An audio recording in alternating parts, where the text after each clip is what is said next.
Hola amigos de Orden del Tiempo, tengo una gran una gran sorpresa. Os dejo la entrevista que realicé a Iván Castro Palacio, colaborador de Miguel Branco en Espacio en Branco y de programa Vallatela. Os dejo toda la entrevista que le realicé para el programa Orden del Tiempo. Si lo queréis escuchar entero, pues os lo dejo en la descripción. Y se escuchará a mitad de la entrevista a mi perra que estará ladrando, que la tenía al lado en el momento de la entrevista y llamaron a la puerta y ya sabéis cómo son los perros que quieren avisar a todo el mundo de que ha llegado alguien nuevo a la casa. Bueno, os dejo la entrevista eh, que va a comenzar a continuación y espero que os guste, así que un saludo a todos y nos vemos el lunes aquí en Orden del Tiempo. Adiós. Pues con nosotros está Iván Castro Palacio, muchos de ustedes lo conoceréis, bien por aparecer en programas como Espacio en Blanco o Ya Te Vale. Hola Iván, ¿qué tal? Hola, ¿qué tal, Bernardo? Encantado. Muy Antes, contento de estar contigo aquí. pues muchas gracias, yo también estoy muy contento de que esté aquí en Orden del Tiempo, en este pequeño programa de esta radio y con mucha ilusión sobre todo. Pues Iván es experto en los misterios en el aire y no hablará sobre ciertos temas que para la mayoría es desconocido, incluso para mí. Así que Iván, cuando quiera. Bueno, Bernardo, pues nada, hoy me ofreciste o me propusiste que habláramos de fantasmas y de aviones. Que bueno, ya alguna vez hemos comentado los temas por ahí y la verdad que le gusta mucho a la gente este tipo de misterio e incógnita. Así que nada, si quieres hacemos juntos un repasito por los casos así más documentados que tenemos de fantasmas y aeronaves. Y bueno, ya lo dije en una ocasión que a estos casos se les conoce como fantasmogénesis, ¿no? Uh-huh. Y vamos a hablar pues de esas apariciones que incluso a veces son de la propia figura humana, pueden también ser de algún animal o de algo materializado, ¿no? Sí. E incluso tienen la capacidad de interactuar, ¿no?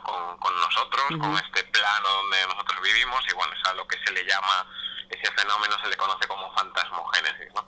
En 1913 tenemos la historia de un teniente que se llamaba Arthur Desmond, era un piloto de la Royal Flying Corps de Inglaterra. Este hombre se mata en un accidente en 1913 pilotando un biplano antiguo de la época en Escocia, y el informe oficial se le da como causa la culpa del piloto, ¿no? De hecho ponía en el informe, la frase final era culpa del piloto por bruto, así textualmente. Eh, Aquel hombre, murió en teoría por un accidente, aunque se demostró que era un accidente, Uh-huh. pero a este hombre se le comenzó a ver de nuevo surcando los aires en Inglaterra una vez fallecido, ¿no? Y esto que en la zona del accidente pues se veía un avión similar al del teniente Arthur, y siempre se acercaba a otros aviones, giraba de una manera muy extraña y se veía como ese avión constantemente se iba contra el suelo, se estrellaba una y otra vez, ¿no? Pero en esta historia lo más documentado que tenemos es un episodio que sucede el 27 de mayo del 63, 50 años precisamente después de la muerte de este teniente, y le sucede a otro ilustre aviador británico que se llamaba Sir Peter Mansfield. Y bueno, se ve cómo se le acerca un avión volando. Él logra distinguir un piloto con un rostro muy pálido, vestido como de la época, pero de hace 50 años precisamente. Y en un momento incluso pensó que podría tratarse de un aficionado que volara pues en ese momento a su lado un avión de la época, esas réplicas que estamos acostumbrados a ver, ¿no? Uh-huh. Y el avión, él lo ve acercarse y de repente ese avión pues coge, se va contra el suelo y se estrella, ¿no?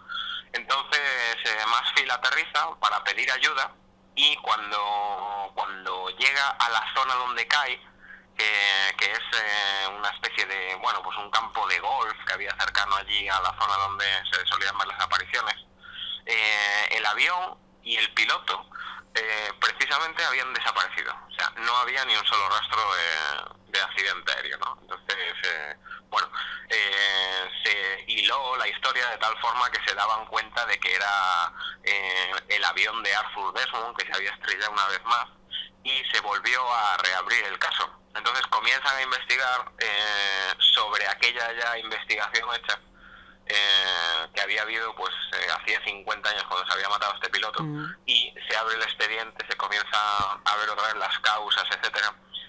Incluso se conservaban los restos del avión todavía en un hangar, y cuando se vuelve a investigar las causas del accidente, bueno, pues sorprende que se cambia el resultado y el informe detecta una reparación defectuosa en un ala del avión, con lo cual es por esto que este hombre se había matado. Parece que así queda limpia su memoria, y el teniente Arthur Desmond pues nunca más se volvió a aparecer, ¿no? Impresionante, vamos. A mí yo de eso te lo escuché hace unos meses, creo que fue, y me resultó impresionante. Es más, hice paralelismo con la aparición de los barcos fantasmas y me resultó muy curioso. Pues sí, la verdad es que es una historia muy curiosa. Si quieres viajamos a los años 50, nos vamos a Sudamérica, y este fue un caso que documentó la revista Mundo Control, que era una publicación que en 1999, en el año 2000, todavía tenía mucho éxito, y narra la historia de un avión, un famoso DC-3, estos aviones pues de transporte americanos, ¿no? Sí. En el año 1955, un piloto que bueno, estaba al mando de ese avión, tuvo que desviar su avión porque llevaba pasajeros, y una de las pasajeras iba embarazada, ¿no? Sí. Esta mujer se pone de parto, y el comandante, para acortar o recortar la ruta para irse a un aeropuerto alternativo donde poder desembarcar a esa mujer que estaba de parto para tenerla cuanto antes, entra en un cañón entre montañas que estaba lleno de niebla, y bueno, él empieza a quedarse sin visibilidad, está nervioso porque no conoce la ruta, se mete en un sitio, bueno, difícil para pilotar un avión, mucha orografía, muchos obstáculos, ¿no? Entonces este hombre pues empieza a poner bastante tenso y empieza a tener miedo, ¿no? Pues de repente escucha en la cabina una frase que dice: muévete un poco a la derecha porque estás a punto de estrellarte. Él estaba solo en la cabina porque precisamente el copiloto que llevaba ese día se fue detrás a atender a la parturienta, a ayudar a los pasajeros, y el comandante estaba solo a los mandos. Y este hombre gira la cabeza y de repente se encuentra en la cabina con uno de sus mejores amigos, que precisamente era un piloto que había muerto en accidente hacía 2 años exactamente, ¿no? Entonces este hombre se queda pálido, sin palabras, se queda bloqueado, se queda sin reacción, y su amigo, o lo que fuera, le dice de nuevo: que te muevas, hombre, que te vas a estrellar. Entonces este piloto, este comandante, reacciona inmediatamente, vira con suma inmediatez el avión hacia su parte derecha, y de repente pasa muy cerca de una pared de una montaña. De hecho, pasa tan cerca que la punta, el filo del ala izquierda, llega a impactar contra la montaña, pero simplemente la roza, evitando así el accidente. Y bueno, parece ser que a este avión lo salvó aquello que fuera, sea lo que fuera, una presencia, el fantasma del amigo, alguien que vino a manifestarse desde otro plano, etcétera. Pero bueno, lo cierto es que se salvaron todos gracias a ese aviso que esa persona en la cabina le dio. Pues sin palabras me ha dejado. Me recuerda este caso a uno que recogió JJ Benítez, de un español que fue mandado a la División Azul para pelear contra los rusos. Sí.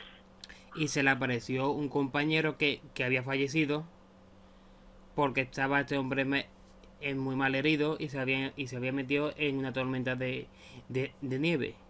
Ujú. Y el compañero pues lo guió hasta un refugio y consiguió sobrevivir. Y me resulta muy interesante sobre todo este tipo de apariciones, este tipo de contacto entre ambos mundos. Pues sí, la verdad es que hay infinidad de testimonios, ¿no? De este tipo. Tenemos un caso muy rapidito de contar también, que se le llegó a conocer como el informe de los muertos, que, bueno, durante la Segunda Guerra Mundial,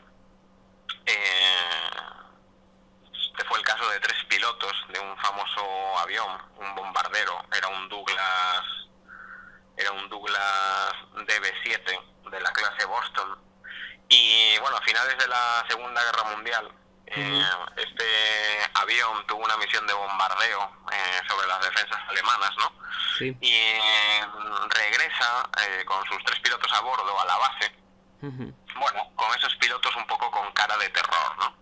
Entonces el superior militar de la base los recibe y les da la enhorabuena por la misión, por haberlo conseguido con éxito, etcétera, y les dice que tienen que elaborar inmediatamente un informe y que cuando lo hagan pues les dará el descanso que se merecen, ¿no? Para relajarse, para tomarse unas cervezas, como incluso hacían los pilotos en aquella época después de las misiones, ¿no? Para prepararse pues para la siguiente misión, ¿no? Entonces, minutos después, el superior militar de estos 3 pilotos recibe una noticia bastante curiosa, ¿no? Y es que le llega por un mensaje urgente que ese avión con esos pilotos acababa de ser derribado en la misión. Entonces la noticia decía que esos pilotos habían muerto.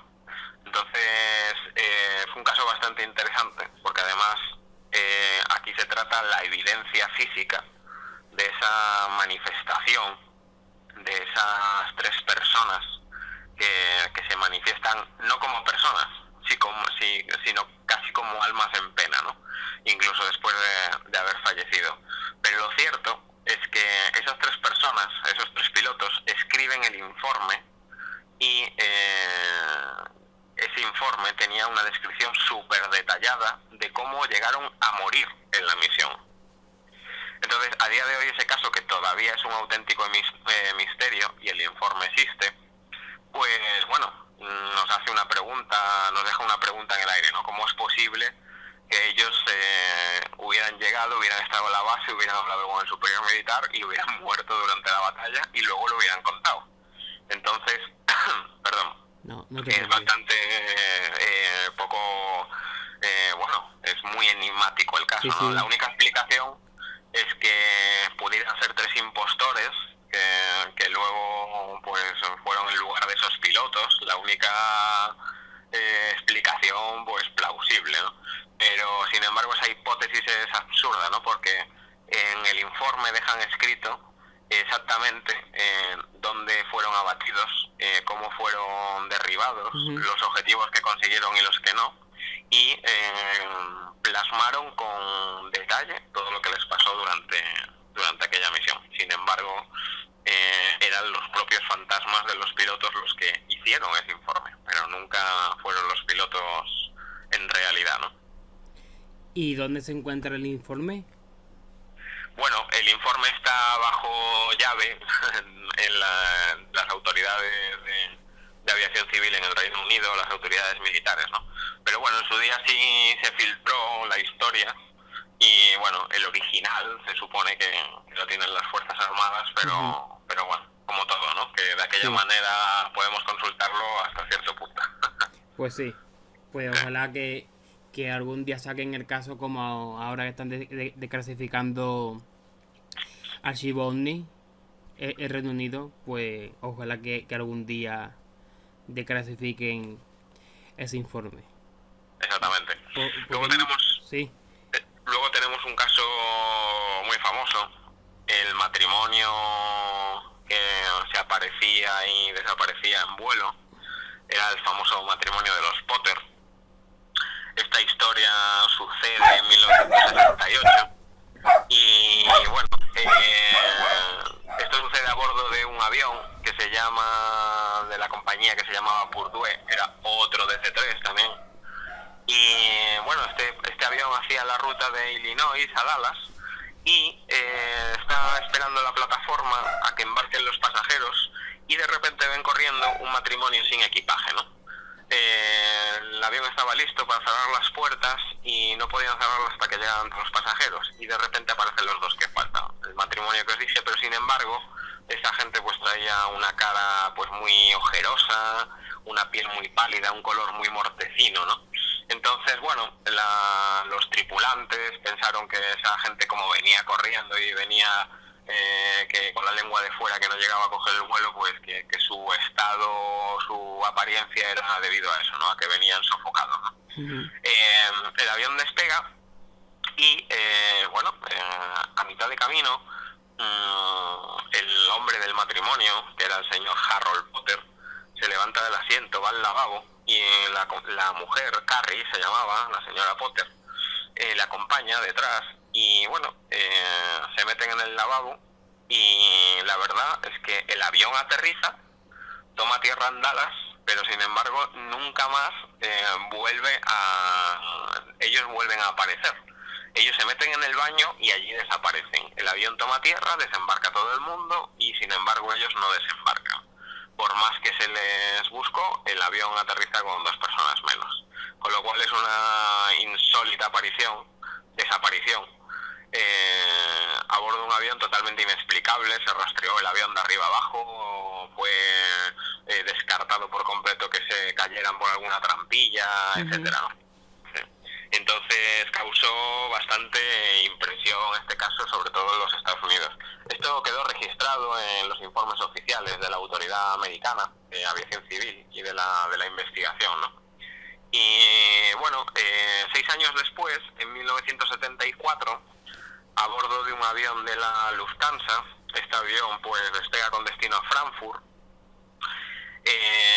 desde Milán, desde Italia, y bueno, hay una pasajera que se llama Eleonor Thomas, se sienta, se pone cómoda en el avión y a su lado ve un matrimonio, un hombre y una mujer, uh-huh, muy simpáticos, muy extrovertidos, e incluso pues entablan una cierta conversación, ¿no? Durante el vuelo. De repente se levantan y le dicen que si le disculpan, que va un momentito al lavabo, ¿no? Entonces se meten en el lavabo, va el señor primero, va la mujer después, y el avión aterriza en Frankfurt, desembarca todo el mundo y sin embargo ese matrimonio nunca llega a desembarcar. Esta gente vuelve a desaparecer en vuelo, ¿vale? Se rastrea el avión de arriba abajo, no hay ni rastro de estas 2 personas, no hay ningún tipo de descompresión del avión en vuelo que hubiera indicado pues que alguien hubiera intentado saltar del avión, que hubiera abierto alguna trampilla, cosa que es además casi prácticamente imposible hacerlo en vuelo por la diferencia de presión. Sí, sí. Entonces, bueno, aquellas 2 personas desaparecen en 1974 a bordo de este avión de la Lufthansa. Los investigadores se ponen a revisar el caso. Entonces, lo primero que hacen es coger la lista de pasajeros. Cuando ven los nombres de estas personas que han desaparecido, se encuentran con que ese hombre se llama Harold Potter y la señora se llama Carrie Potter. Entonces, nos volvemos a encontrar con el mismo fenómeno en otro avión de otra compañía y 6 años después de que hubiera pasado aquel primer incidente, ¿no? con uh-huh, el matrimonio Potter, nos los volvemos a encontrar. Y la verdad es que es súper curioso. No pasa una segunda vez, sino que incluso pasa una tercera vez, porque en 1988 sucede con otro avión que va a Nueva York. Hay un matrimonio Potter a bordo y este matrimonio en medio del vuelo se levanta, se va al baño y el avión aterriza. Ellos desaparecen en pleno vuelo y nunca más se vuelve a saber de ellos. Se llegó a ver hasta 3 ocasiones a lo largo de varios años y bueno, era un matrimonio normal, se le conocía en Estados Unidos incluso en su entorno. Bueno, Harold Potter era un ejecutivo de una compañía de seguros de la Cámara de Comercio de Illinois. La mujer era su secretaria, eran dos personas palpables que existían, que no tenían ninguna historia rara detrás, ¿no? Y la historia es digna de contar porque es una especie de bucle que se repite dentro de un espacio y un tiempo concreto, y es una situación que constantemente está volviendo a pasar, ¿no? Entonces, pues la verdad es que es un hecho bastante insólito, ¿no? Sí, y lo más extraño que parece que es un hecho aleatorio, porque no surge siempre en el mismo trayecto. No, son rutas distintas, son aviones distintos, son compañías distintas incluso, pero sin embargo la situación se repite exactamente con sus mismas características, ¿no? Y es, digamos, el hecho más extraño, por lo menos para mi entender. La verdad es que sí. Luego tenemos un caso muy famoso que sucede en diciembre de 1972. Es un caso, para los que les gustan estos temas, incluso bastante conocido, aunque no suele ser muy contado por ahí, pero tenemos libros, tenemos películas sobre el caso. Esto le sucedió al famoso vuelo 401 de la Eastern Airlines. Era un vuelo que operaba era un vuelo que operaba la noche del 29 de diciembre del año 72. Este avión, después de llegar casi a su destino, a Florida, se estrella en una zona que se llama los Everglades, ¿no? Es una zona que son unos pantanos, incluso están llenos de caimanes y todo, ¿no? Lo curioso es que este accidente sucede por una tontería, porque al final el accidente sucede por culpa de una bombilla de solamente $2, ¿no? O sea, es una insignificancia. Cuando van a estirar el tren de aterrizaje, a esta gente no se le encienden las tres luces de las ruedas abajo, ¿no? De que el tren de aterrizaje esté desplegado y esté asegurado, y entonces pues ellos piensan que una de las bombillitas de cabina, una de la iluminación, está fundida, ¿no? Entonces empiezan a juguetear con esa bombillita, cambiándola una de sitio por otra, a veces que la bombilla está fundida y el tren está fuera. Incluso uno de los tripulantes baja al pozo del tren porque se puede acceder desde el avión, tiene una mirilla, pero es de noche y realmente no se ve si está estirado o no. Entonces pues empiezan con este vaivén de acciones sin que nadie se dé cuenta realmente de la navegación del avión.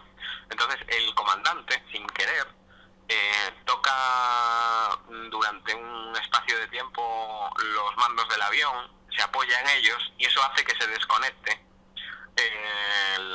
el piloto automático. Entonces el avión empieza a descender sin que ellos se den cuenta, muy suavemente, hasta que cuando el comandante mira para el avión, el comandante se llamaba Bob Love, se da cuenta de que quedan escasos pies para estrellarse, y cuando él reacciona no le da tiempo y el avión se estrella contra el pantano, ¿no? Lo que sucede a continuación es que,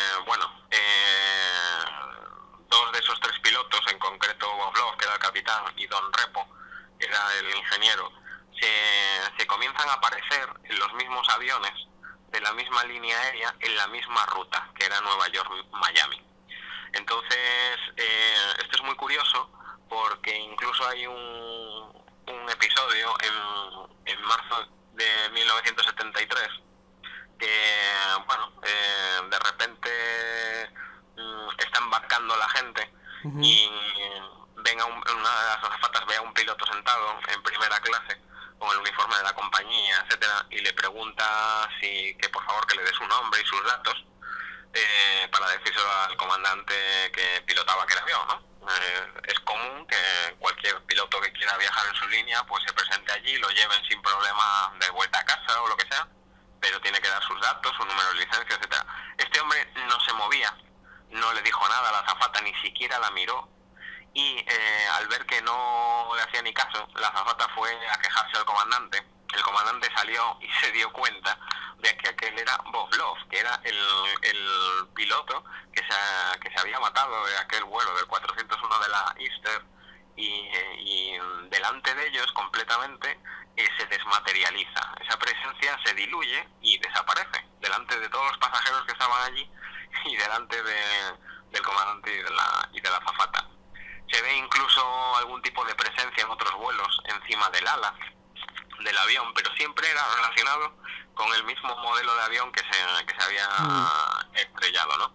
E incluso el ingeniero Don Repo, en un vuelo en 1974, en febrero del 74, se aparece a una de las azafatas en las cocinas del avión y le dice que preste mucha atención porque hay peligro de incendio, y él de repente desaparece. Entonces la azafata, completamente asustada, sube a la cabina, le da el aviso a los pilotos. Ellos en principio no se lo creen mucho, hasta que cuando llegan a destino, cuando van a aterrizar, uno de los motores falla y el avión, al tocar la pista, se incendia. Entonces, como ya llevaban un poco de preaviso, la verdad es que al final consiguen evacuar a todo el mundo y no hay absolutamente ningún herido, pero es cierto que le anticipó los hechos que iban a ocurrir, ¿no?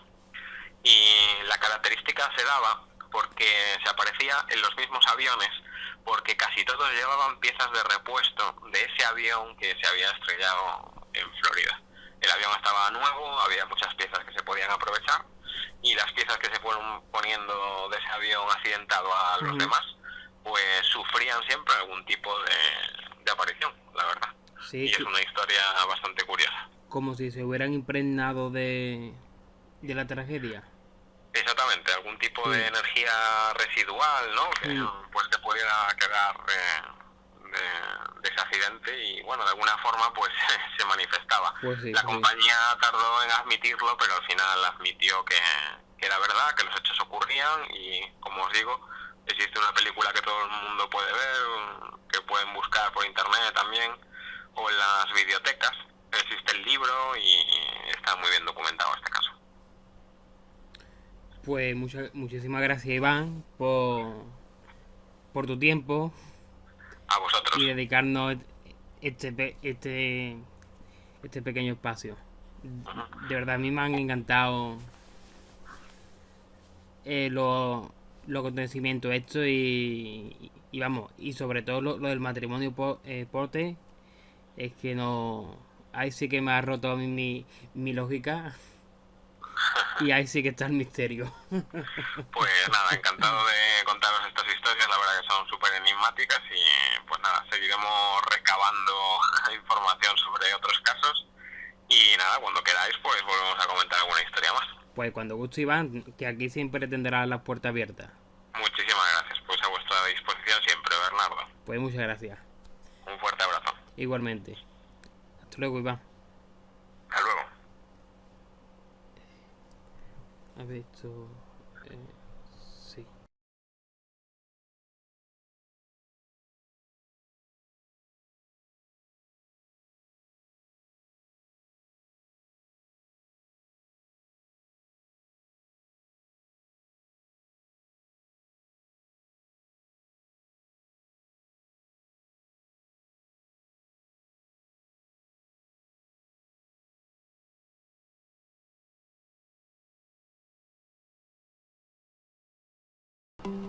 Y desde aquí te invito a que sigas mi blog si te has quedado con ganas de más misterio, ya que lo actualizo una vez como mínimo por semana, y dejo registrado toda la actividad de Orden del Tiempo en él. Además podréis disfrutar de posts inéditos que no aparecen ni en el canal de YouTube ni en el canal de ebooks. Y hay dos secciones nuevas, como por ejemplo o inéditas, mejor dicho, del blog, como son las biografías censuradas y los viajes mágicos por América. Y si tienes más ganas de misterio, también te invito a mi canal de ebooks, donde podrás escuchar los programas de radio de Orden del Tiempo que se emiten todos los miércoles en Radio Rota Online. y te aconsejo seguirme en mis redes sociales, ya que suelo actualizarla a diario y soy muy activo en ella.